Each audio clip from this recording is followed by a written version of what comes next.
I'd like to ask you a question that has to deal with social relations between people. And this has been kind of concerning me for the years that I've been associated with you.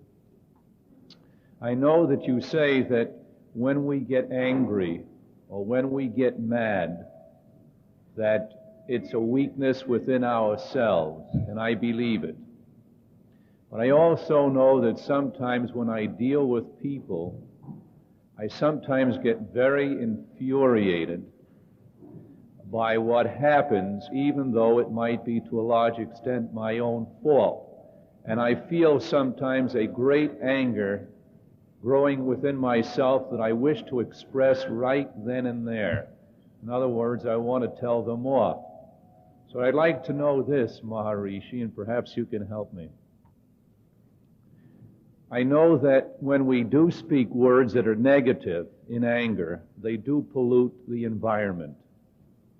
But I also know if I hold this anger within myself, I will feel a great stress. So I'd like to know how best to handle it. Can I express my anger, or should I somehow or other deal with it in a different manner?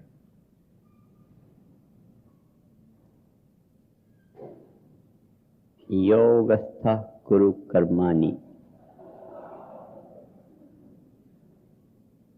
That is the formula for action. What to do, being established in being, perform action.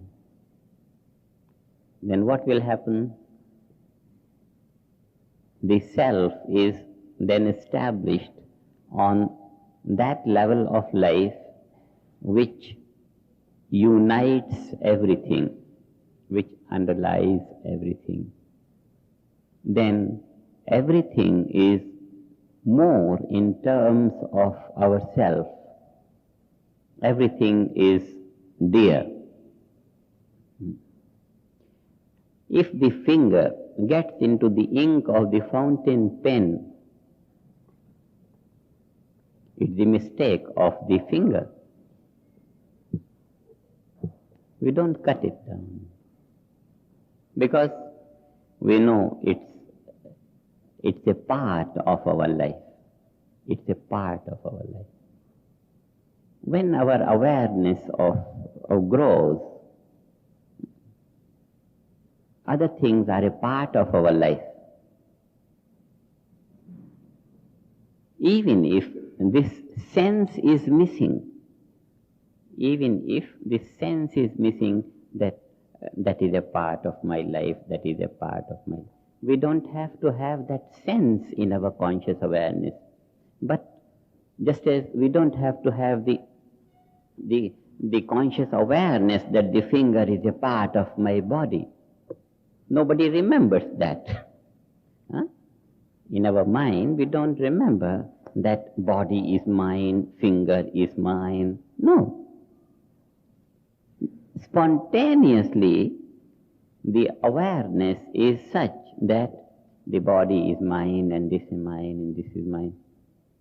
So, when our awareness is limited to the body alone, then spontaneously, without even remembering or memorizing, the finger is a part of our body, and spontaneously the behavior towards the finger is very intimate, absolutely intimate. Like that, when the awareness broadens, and it does broaden as we dive into being more and more, with the infusion of being more and more, the awareness broadens, and everything spontaneously becomes a part of our being. More and more in terms of that, and more in terms of that. So just as we don't punish the finger for having been in the ink, it's a mistake. Like that, we don't punish someone for the mistake, because it's just a part and parcel. What we do is remove the mistake, remove the ink. No punishment. So the punishment comes with our, first thing, with our inability to have that cordial relationship, to have that sense of oneness and love and dearness, that in a spontaneous manner, it's a level of consciousness. It is spontaneous. It's not a matter of intellect. We don't have to analyze. It's just a spontaneous awareness. And then that is the spontaneity of the feeling, that is the spontaneity of behavior without understanding, even without feeling. That's the level of life. And this is the characteristic of broadened awareness. Broadened awareness. So, what we have to do in order to have ideal behavior with other people, and ideal not only behavior, but ideal perception. Perception. Now, such an ideal perception is most valuable to us. On one side, it is the application of our own level of awareness. On the second, with this application, this kind of awareness becomes more and more established. One thing is the level of our own consciousness. But if we don't apply this level of consciousness to the field of activity in behavior with others, then this awareness remains dominant. It remains latent, even if it is our awareness, but then it must be applied, it must be used, and putting it to use, it gets stabilized in the field of action. And more stabilization of this level of awareness produces more and more fuller life, because fullness of life lies in harmony. The perception is more harmonious. On that level of harmonious perception, behavior is spontaneously harmonious. And this harmonious behavior, firstly, does good to our life in the environment. Secondly, it stabilizes, it integrates our inner value in the outside, both together. The environment becomes enriched and the life becomes enriched, and in a spontaneous manner.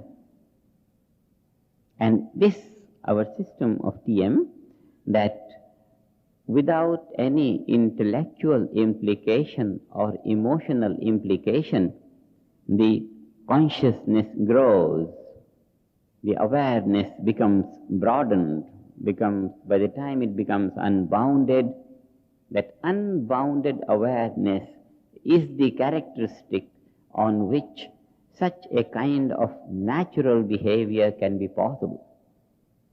Because once that awareness is there, established, behavior will always be ideal. Just as we behave with our body without thinking and even without feeling, in a very loving way, spontaneous way, so also we behave with everything else. And this is when the limited boundaries are broken, and they are not broken anywhere. Only the ignorance that limits our perception and that limits our behavior, in the sense that behavior becomes complicated, it's all due to the limitation of our awareness. And as we dive and as physiologically, as our stress is released, deep-rooted stresses are released, more and more spontaneously our nervous system, our body becomes capable of reflecting that pure awareness. More and more. So what we have to do is create a situation so that spontaneously that pure awareness is reflecting from our body, and on that basis understanding will be so profound, sharp and perfect. Discrimination will reach its height. You don't have to think and analyze to discriminate. The whole thing is on the surface, because the deepest value of life is vibrating in your perception, in your feeling, in your understanding, and that translates into action. So the whole field of behavior is dependent on what we are, how small or how big, how limited or how broad we are in our awareness. And spontaneously, that is the level of behavior. Doesn't matter what. So, it's not only, see, the life is wholeness. Life is wholeness. When we live life, we are living wholeness. And it's not possible to control wholeness by amending parts. Some aspect, anger or greed or this thing or that thing, these are the aspects. So the wholeness can neither be amended nor be properly analyzed or understood even by taking care of the parts. On the other hand, parts can be enriched by the blossoming of wholeness. Awareness is wholeness. Perception, behavior, these are the channels of application of that wholeness. So there is no way to try to improve the parts without improving the totality of our life. That is why the basic thing to improve any aspect of life, and behavior is a very, very important aspect of life. To do that, we just broaden awareness. And to broaden awareness, we make use of nothing other than what life is. Life as life, infinite, unbounded, eternal. And therefore, we just open our awareness to that. We open and know it, know what we are. And once we know what we are, there is no restriction, no limitation. We just flow like, even though we flow in the waves, but we flow like an ocean, remaining stationary, yet ever flowing in high waves. The ocean never flows, but it flows in waves. Altogether it flows, without altogether flowing. So when we behave established in that wholeness, behavior is compatible to that wholeness. And in the wholeness, only evolution is possible. No negativity is possible. Wholeness is the summation of all positivities of life. So, anger or whatever, these are all the resistances, as if resistances for the blossoming of fullness of life. And we handle all that through meditation and action. Meditation and action. Thank you.